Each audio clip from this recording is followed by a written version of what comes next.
राज्यामधील सर्व जिल्हा परिषदेमधील गट क आणि ड कर्मचाऱ्यांच्या बदल्यांना स्थगिती. जनगणना यशस्वीपणे आणि प्रभावीपणे पार पडावी यासाठी मंत्री जयकुमार गोरे यांचा महत्त्वाचा निर्णय. शिवनिका ट्रस्टचे उपाध्यक्ष जितेंद्र शेळके यांच्या मृत्यूनंतर शिर्डी ग्रामस्थांची पत्रकार परिषद. शेळकेंवरती होणारे आरोप न्यायप्रविष्ट आहेत, त्यामुळे त्यांच्या मृत्यूची विटंबना थांबवा. शिर्डी ग्रामस्थांची सामाजिक कार्यकर्त्यांना विनंती. आखाती देशामधल्या युद्धजन्य परिस्थितीच्या पार्श्वभूमीवरती सरकारचा रॉकेल वाटपाचा महत्त्वाचा निर्णय. गोंदिया जिल्ह्याला 60,000 लिटर रॉकेलचा पुरवठा.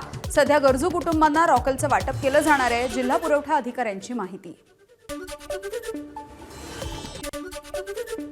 जळगाव जिल्ह्यामध्ये अक्षय तृतीयेच्या निमित्तानं उत्साहाचं वातावरण. माहेरी आलेल्या महिलांनी गाणं गाऊन आणि झोके घेऊन आनंद घेतलेला आहे.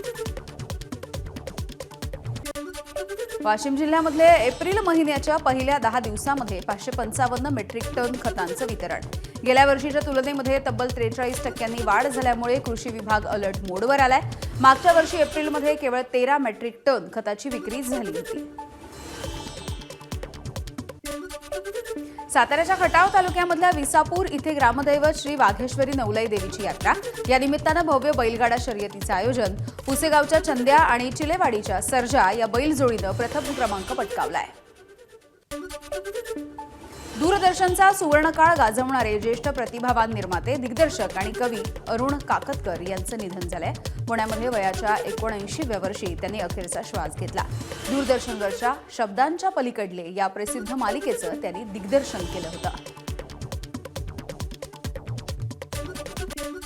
झाशी रेल्वे स्टेशनवरची लिफ्ट अचानकपणे बंद पडली आणि गोंधळ झाला. लिफ्टमध्ये 6 प्रवासी 1 तासांपेक्षा अधिक काळ अडकून पडले. एका व्यक्तीच्या बॅगेचा पट्टा अडकल्यामुळे लिफ्टच्या सेन्सर्समध्ये बिघाड झाला होता. अग्निशमन दलाच्या अथक प्रयत्नांच्या नंतर या सगळ्या प्रवाशांची सुखरूपपणे सुटका करण्यात आली आहे.